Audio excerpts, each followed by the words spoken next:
Dios me les continúe bendiciendo. Dios ha sido lindo, maravilloso. Y en esta semana nos alimentamos con la palabra del Señor leyendo Éxodo 15 al capítulo 17. Y el tema que nos sugiere aquí EBCI es el camino al monte Sinaí.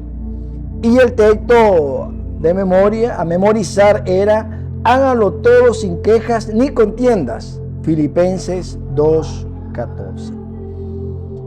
Al hablar sobre el camino al monte Sinaí, ¿qué nos refiere la expresión camino y qué nos refiere el monte Sinaí? Nos refiere, cuando se habla el camino, de un peregrinaje donde van a haber obstáculos, donde van a haber crisis, donde va a haber mucha adversidad. ¿Y qué nos sugiere la palabra monte Sinaí? La meta, hacia donde va el pueblo, al monte Sinaí. Cuando hablamos de meta, me hace pensar en las Olimpiadas, que son cada 4 años. Los atletas en todo el mundo se preparan físicamente, psicológicamente y emocionalmente, porque van a tener rivales de carácter internacional y de mucha calidad, porque todos aspiran a obtener una medalla y ser un atleta olímpico.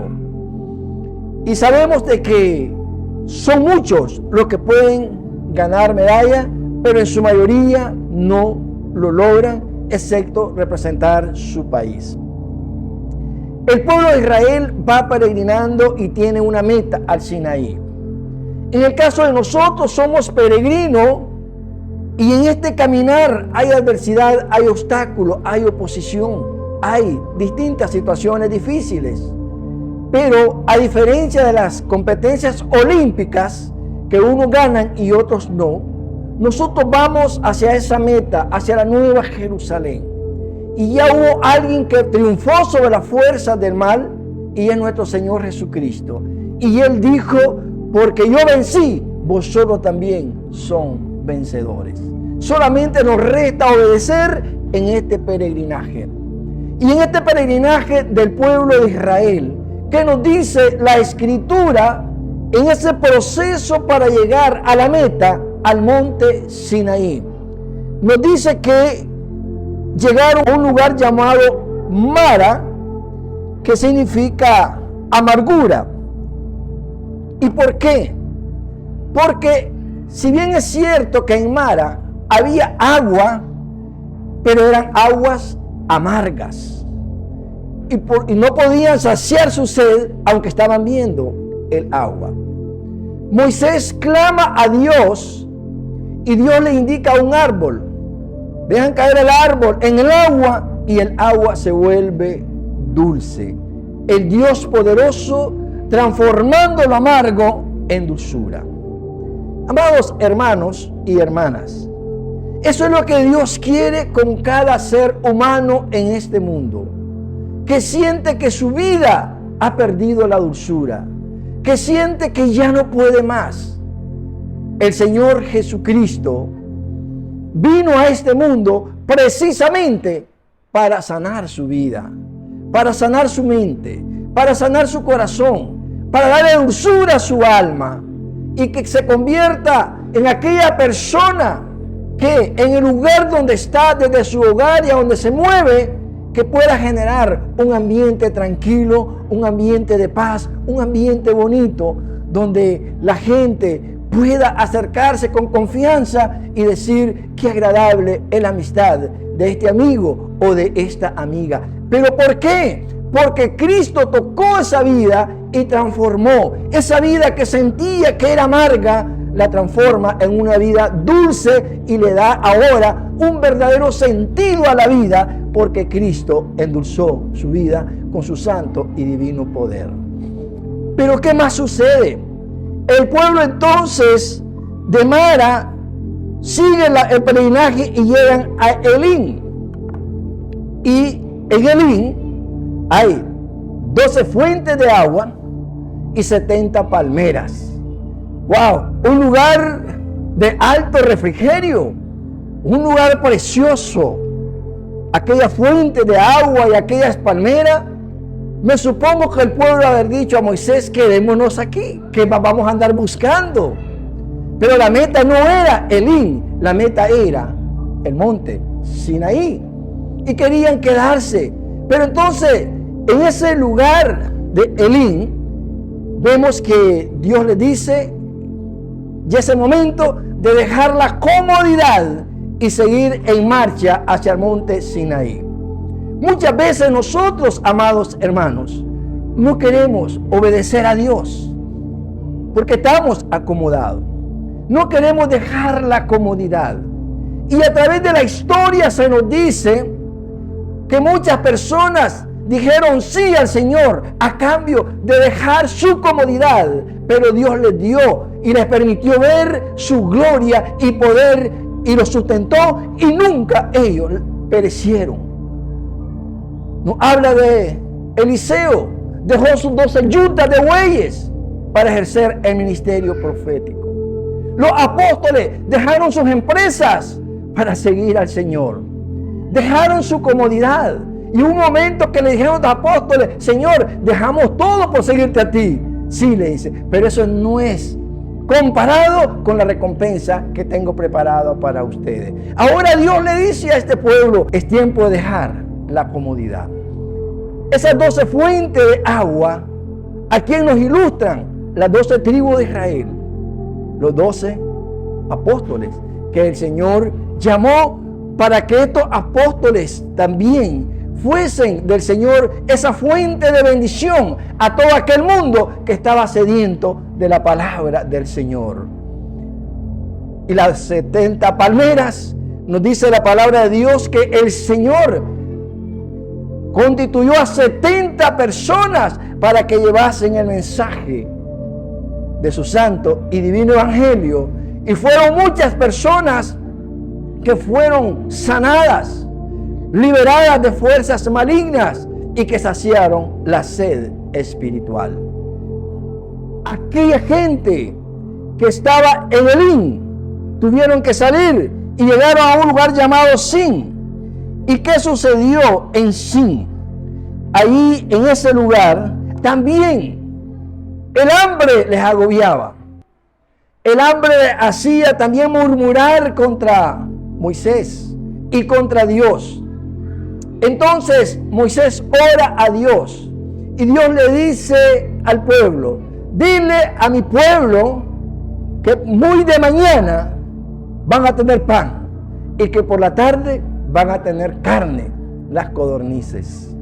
Y vemos, amados hermanos, que al siguiente día miran aquel montón de pan sobre el rocío y preguntaron: ¿y qué es eso? Y le dice Moisés: es el pan que Dios les ha mandado. ¿Qué dijeron hombres de Jesucristo? ¿Y qué dijo Jesucristo acerca del maná? Yo soy el pan que descendió del cielo.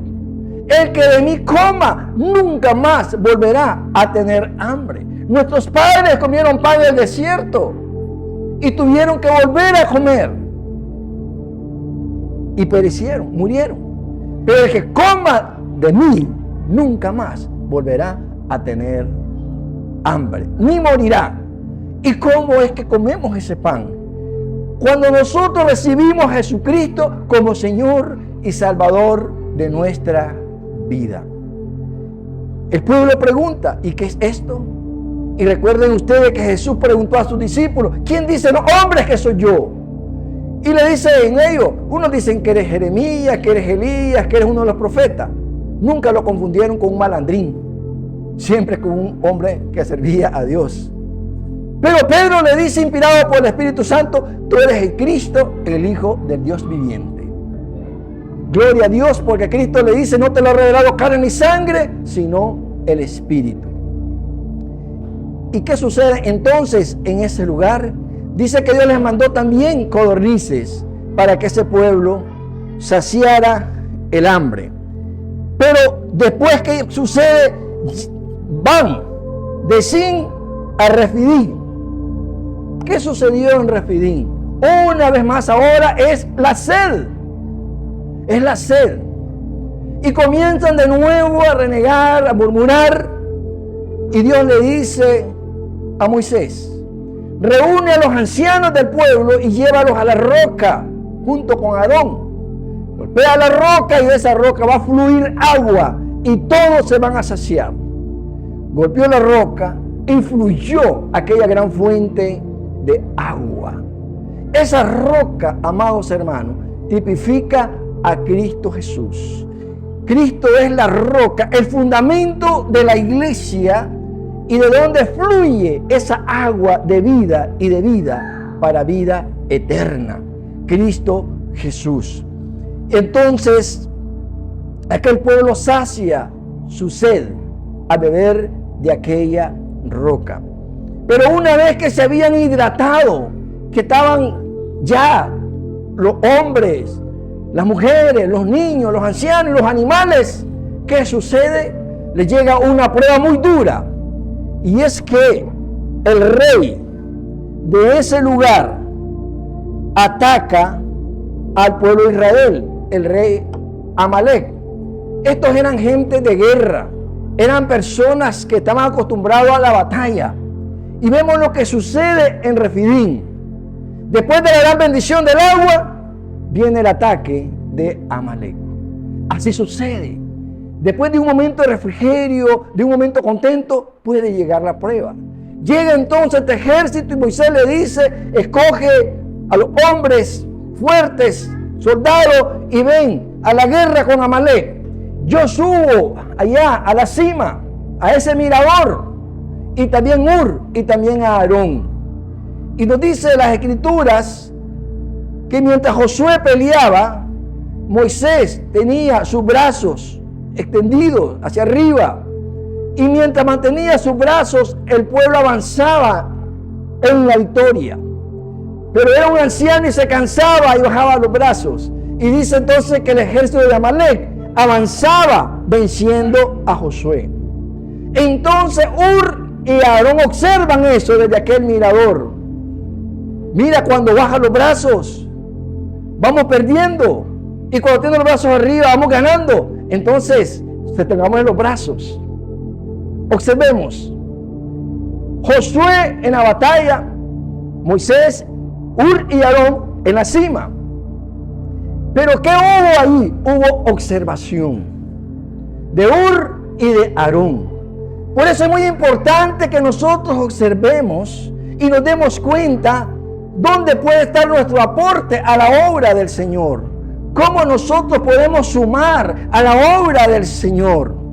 Josué ganó la batalla, pero se conjugó con Moisés, con Hur y con Aarón. ¿Y qué dice? Que le sostuvieron los brazos, y cuando quiso caer la noche, ya Josué había vencido a Amalek y a su ejército por la gracia de nuestro Señor.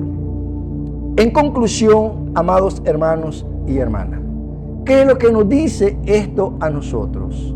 También nosotros somos peregrinos, no somos permanentes en esta tierra, pero Dios está con nosotros. Y creo que el desafío es cómo podemos sumar a la obra de Dios. ¿A qué Dios me está llamando? ¿Qué puedo hacer más por la obra del Señor? Y estamos seguros que cuando le decimos sí a Dios, Él nos capacita y nos ayuda a poder cumplir con su santa y divina voluntad. Que el Señor me les continúe bendiciendo.